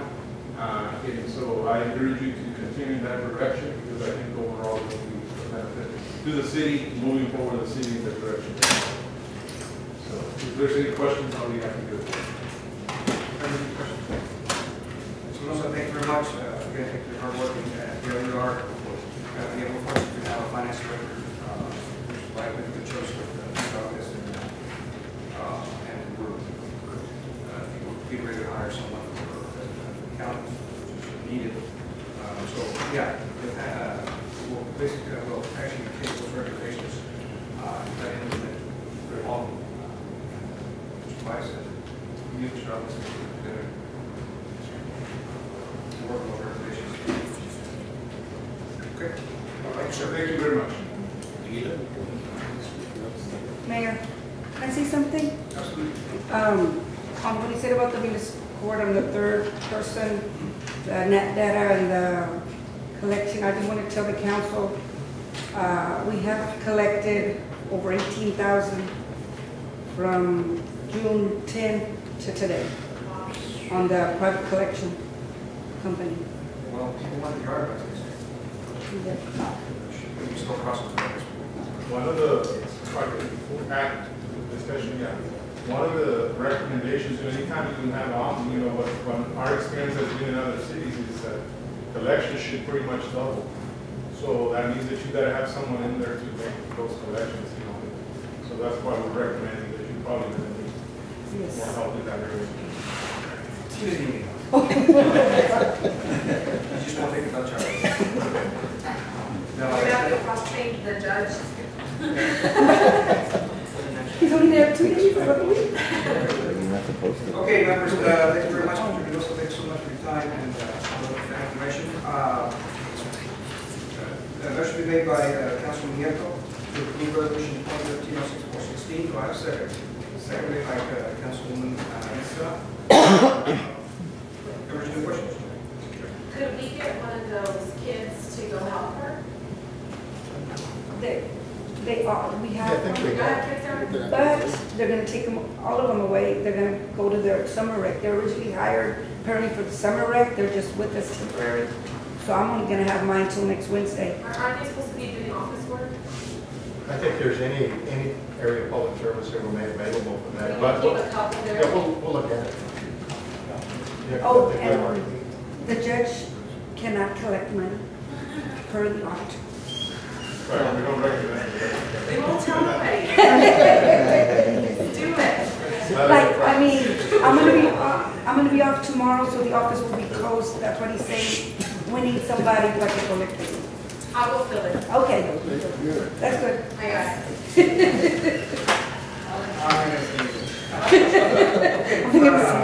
Here we go. Questions on your right. Aye. Opposed, nay. Motion carried unanimous. Item 9G, discuss consider approve ordinance 2013-06, 26, budget amendments to the annual budget for fiscal year ending September 30, 2013. Mr. Weiss. Yes, sir. Mr. Alvarez will make that presentation. In 15 days, it was $18,000. Yes, if you look at the amendments in the packet, so this amendment, amending the general fund budget is to more accurately reflect what is happening in the general fund. As I'm sure you are aware you approved the budget that was $400,000 deficit. And after making these adjustments and adding the $565,000 for the payment of the interest and principal for the Series 2012 bonds, which were not appropriated for, the deficit in the general fund is reduced to $200,000, $192,000 actually. So this will give us a more accurate picture of what's really happening. If you have any questions or if you'd like, I can go into more detail. We still have a deficit in the general fund that we have to take after we make yes. This will, after we make the budget amendments, it'll be $194,000. Close to 200,000? Before it was, we approved what's the word? It was, before, it was $397,000. And what are we doing to correct that? Okay. On the other one was the taxes, as you can see, we increased the projected revenue by $94,000. The budget was $655,000. Through May, we had already collected $706,000. And we anticipate another $50,000 based on the historical information. So that'll give us an additional almost $100,000 to the budget. It will be $750,000. The sales tax, the budget was we had already received through May $208,000. What I did, the budget was $2,023,000. I increased it by $266,000 based on, in May we received $208,000. And it's, if you look at your packet, you can see in the graphs that the sales tax is trending upwards for the last 2 years. So if we just get $208,000 for the next 4 years, that should give us $2,290,000, which is an increase of $266,000. The franchise fees, for some unknown reason for the budget, they were reduced from the previous year. So I just brought them out to what we collected last year, which actually we should be collecting more. The franchise fees, for example, for Time Warner, last year we collected $56,000, and for some reason it was reduced to $35,000 for this year's budget. I know it doesn't make sense. I don't know what the thinking was, but that's what was done. For AEPs, we received $170,000 last year, and it was reduced to $150,000. So I just brought that up to in line with what we collected last year. Building permits and police fines are running ahead of schedule, and according to the historical data, they increased in the summer by about 50%. And so with those changes, it's a net increase in revenue of over $500,000, $544,000. So Mayor, in addition to that, answer your question, we're trying to control costs. Trying to get more efficient in how we're doing things, trying to make sure that we're being more effective at building. We're certainly trying to attract more business and industry to the area. So those are the kinds of things we focus on. But the other big item was in administration, they had whoever did the budget budgeted $302,000. Apparently there were some directorships that were anticipated, and none of them were hired. So so we decreased cost by 294,000. Consultants, on the other side of the coin, consultants had to be increased by 55,000. What that is with the payments to the, Lawyers? no, that's next. That's to the Department of Agriculture for the travel center, which was not anticipated. So it's going to cost us 55,000 more for this year. The attorneys, about 70.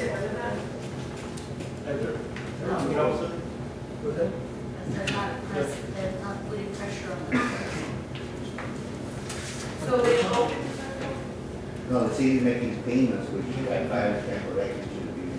What's the consultant? What are you talking about? Well, it was put in there, I don't know why, but the expense for paying the Department of Agriculture, the payments to the Department of Agriculture for the travel center, that's what that represents. Your consultants here? Yes. So why would that be under there? It shouldn't be under there. It shouldn't be under there, but that's where it's been paid from, You so. don't have a thing that says other? I mean, it can be moved, but I'm still saying it's still $55,000. I left it there because that's where it's. Still in your budget, when you're trying to say something wrong. Yeah, Yeah, that's very good. Yeah, that is something that I do. Well, yeah. A little bit more pressure. Okay, so I think that part of it, we're trying to do is get more transparent on the budget as well, so that we understand more specifically what those related costs are. We also exceeded or anticipate to exceed the budget by $76,000 for attorneys. How much?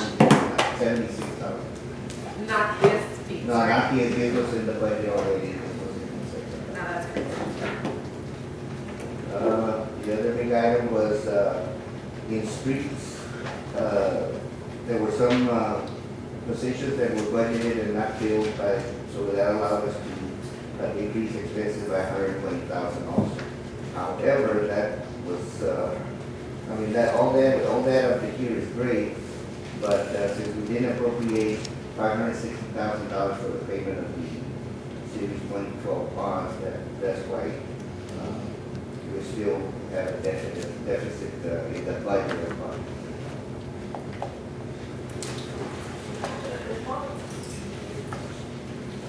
One question, on the travel center, we haven't collected anything? We've been working hard at trying to do that.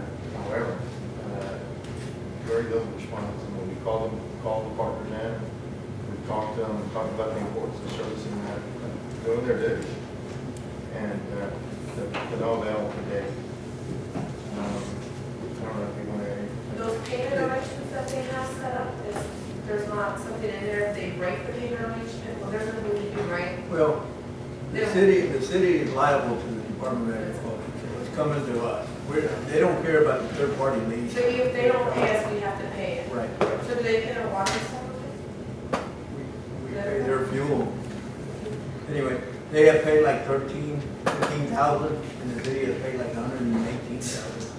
We're honoring the 125 cat that. And they're operating, and they're making money, and we're paying for them to make money. And we still owe about, like 400,000, about 400,000, a little bit over 400,000. And our ability to go back and get other. That's great. Does the city still own the 4 acres that was dedicated over the city for that month? I didn't think we owned anything but the parking lot, They use that without, the piece of a they parking use lot. that piece without. Yeah, they practically as collateral too. It's crazy. But you own 4 acres, the city owns 4 acres. Yeah. You Yeah, got but a it's second like we're meeting? paying them so their business can go. Yeah, there's no I think question. the 4 acres is 7. We need to fix that. Yeah. No. You just have to, They're making money. get those individuals that are involved. Okay, members, any other questions? Judge, Mayor, can I add something to that?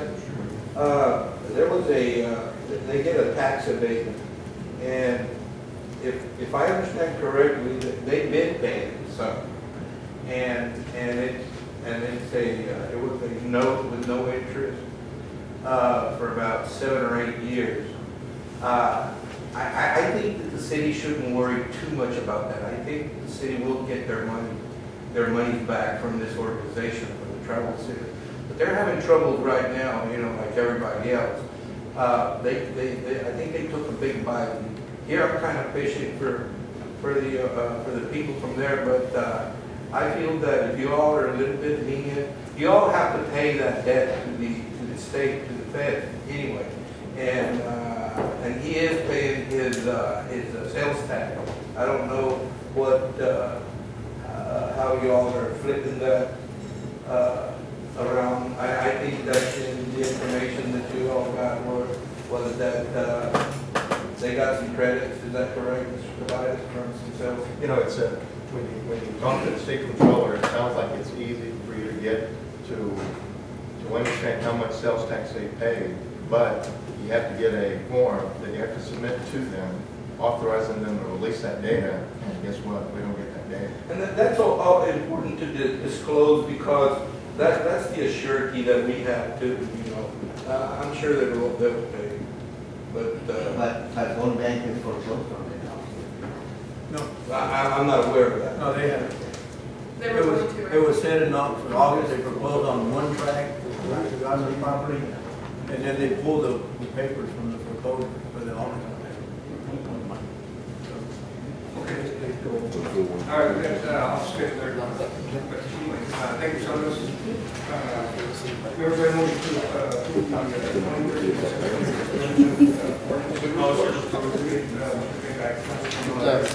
Thank you.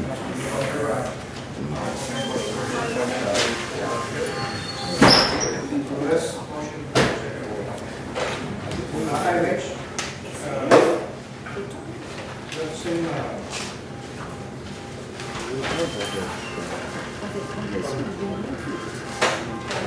Members, quickly, item H, discuss and approve the change in the resolution 2010. Yes, sir, in your package, you've got information. Basically, this is informational for you. I think what we've been trying to share with the council in the past couple of months has been the enormous increases in the hotel occupancy tax collections.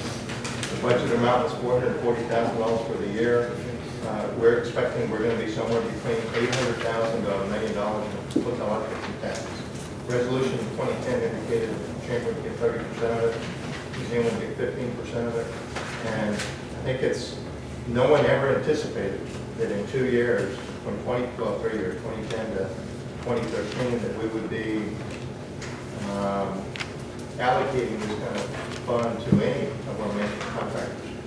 So all I'm asking is for the council to give us an opportunity to sit down with the entities and talk about what's required, to talk about reporting mechanisms, to discuss how we get greater returns on investment, and to explore, maybe as a result of this UTSA study, eligible projects that will really provide some strategic public investment here in the downtown area, because that's really where we want to focus a lot of this hot funds. So that's my recommendation, seeking your support in authorizing us to sit down with the Chamber and the Museum and talk about where we're at and where we need to go, and come back with you with a more formal recommendation.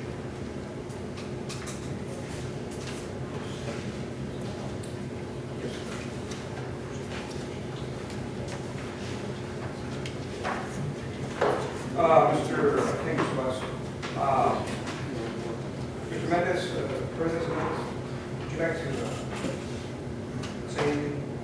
We already sat down with Mr. Tobias already, and we had a talk. I mean, he never came back to the chamber, never got back together with us. And if he wants to come back and have a talk with us, I'm more willing, he can come to the office and we can talk over it. Okay, members, this is, again, Mr. Tobias said we have to, he's requesting that the ordinance 2010 ordinance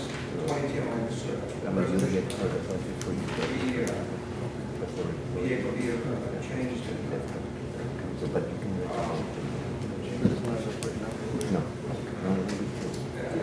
my only concern, Mr. Tobias, I'm sorry, sir. So my only concern to that is that can you tell me if you want to do in fact change the percentage chamber's percentage? Mayor, I would only tell you that if we follow the ordinance through the end of the year, that we would have contributed to the chamber. If you picked up $800,000 number, we think it's going to be closer to $1 million. We're talking about $240,000 distribution. With the museum, you're talking about $120,000 distribution. These are funds, I don't know that their budgets have ever been that big. So, I don't know that, I just want to sit down and talk about what is it that we're investing, how is it that we're using it, and what is it that we can do that I think it can be a little bit more strategic. I mean, there are eligible projects that we could help contribute to. It could be historic preservation of buildings. We've got an old city hall, we got the Frio County Courthouse, it's a historic building. We could be partnering with Frio County. We could be doing a lot of things to beautify downtown. But we can't do it if we continue just reallocating money as we are today. So, Yes, sir. Can I have your thoughts on that? Well, The problem is that, well, in my opinion, there's, as Mr. Biden said, the chamber itself hasn't had that much money, I guess, forever. But the tourism and promoting Pearsall, that's what we do. It is an arm of the city. But I think it's, right now it's 30%. And the museum, it's 50% for the resolution. So what I'm saying, what I'm asking is, do you think it's fair to change their budget, not yours? well, I think we do need to sit down. I think we do need to sit down, all of the entities, and talk about it. Maybe rather than just changing their budget. We've just started, actually in the last 2 or 3 years, we've just started giving any money. We've never gotten any before. So we're just so happy to be getting some money. When you don't get anything, Mrs. Gash, we made it work her, she was going to get some funds too, she should be getting funds. But we've already changed that already once with the chamber from, we get 60%, 30%. We sat down with him and had a talk with Mr. Tobias. Well, his mind's set already, so when he walked in the office, his mind was set already what he wanted to do. But he never came back to us and asked us anything, didn't even have a meeting with us anymore, that was it. I'm sorry, I don't want to be too public about those discussions, Mayor, but we have offered on many occasions to sit down with the chamber. I think Ms. Gash can confirm that there are times that we talked about meeting together so we could talk about it. I don't have any set conclusion because that's not my decision. All I'm wanting to do is, look, there's a big increase in what's being received. I think we just need to talk about it as a group and find ways that we can produce greater returns on investment. I don't have any set conclusion.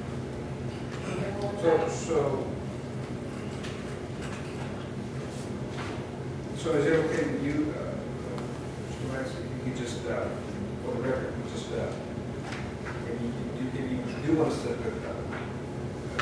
chamber and the museum? Yes, I would be happy to sit down.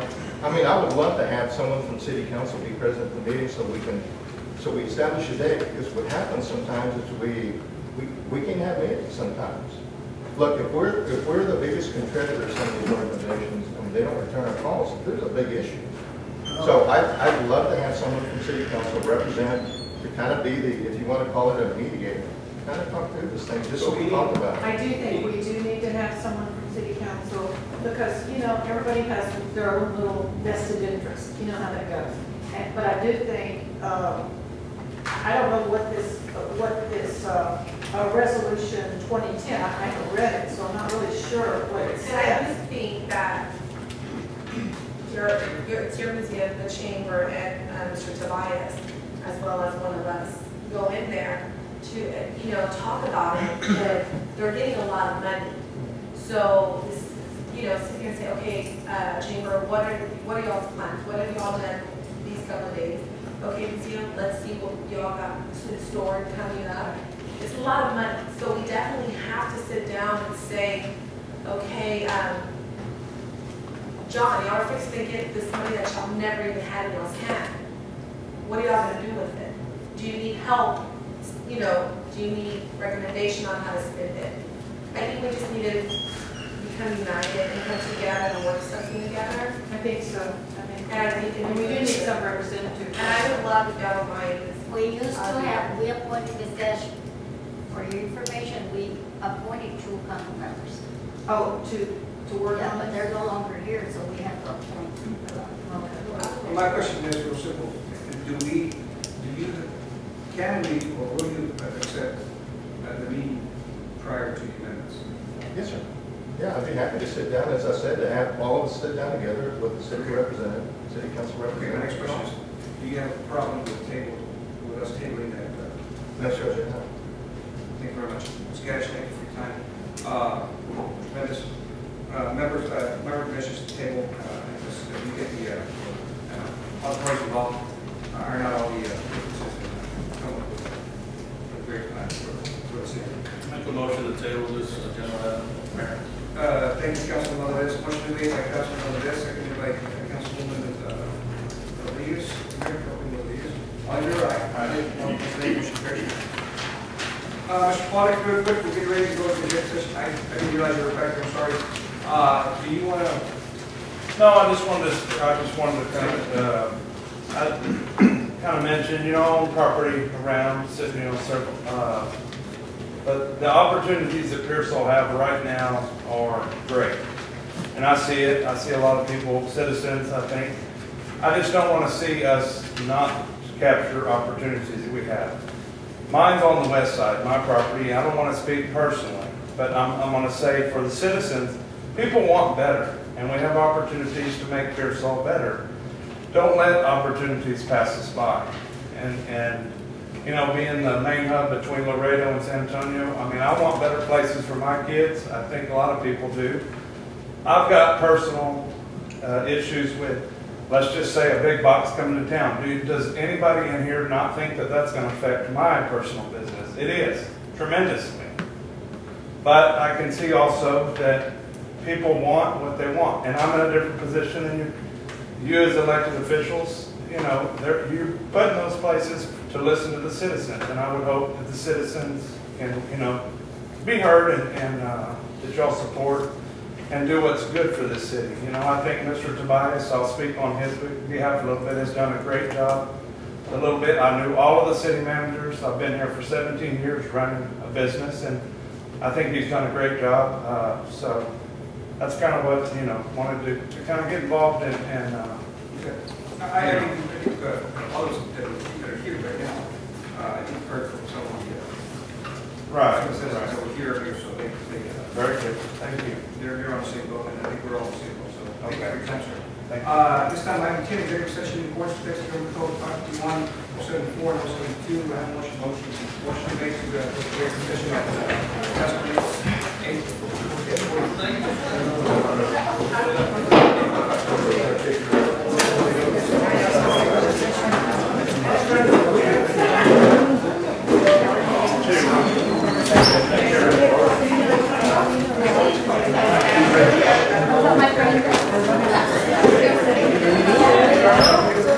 Let's see, let's stop. Sorry.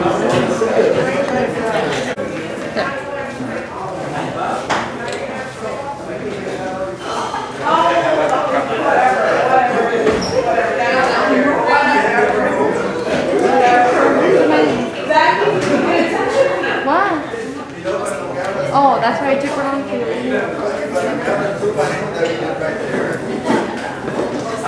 Okay, ladies and gentlemen, we're back to our session.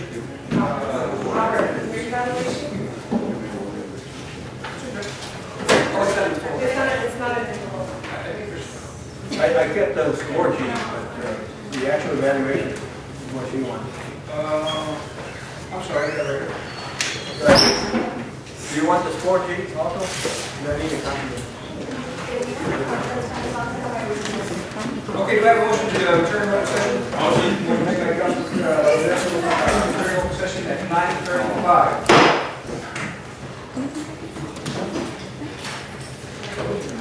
Okay, item 11, discuss consider approval possible dismissal for volunteer fire chief relative to clause number 13030036 TRF. Just the reason, members have come up to a conclusion to their decision on this issue. So with that, members will have a motion to approve the dismissal of the current volunteer fire chief. Current volunteer fire chief for the city of Pearsall. I make the motion. There's a motion to approve the dismissal of the volunteer fire chief, fire chief for the city of Pearsall. Motion made by Councilman Reyes, seconded by Davina. Mayor Pro Tem Rodriguez. Members, any other questions, discussions, hearing none, all in favor, aye. Aye. All opposed, nay. Can we ask why? Like, am I allowed to ask why y'all are choosing to dismiss him?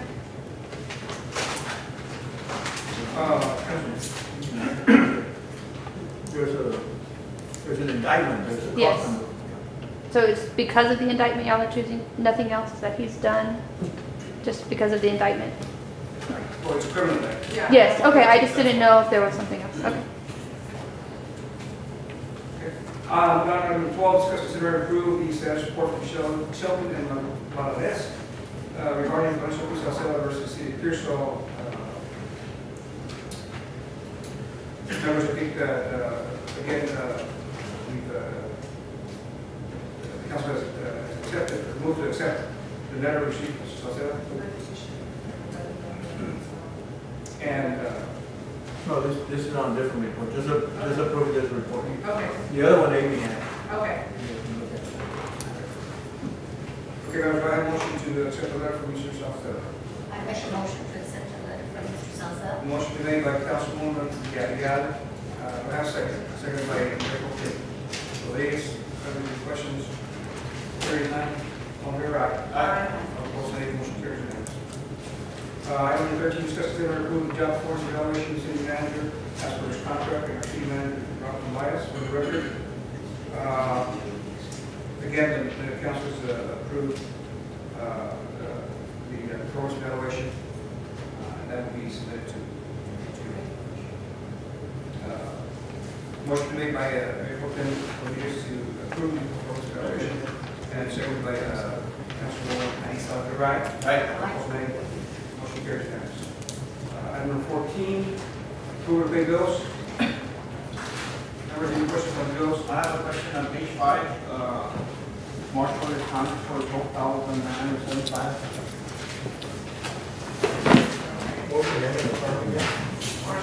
March. Martel.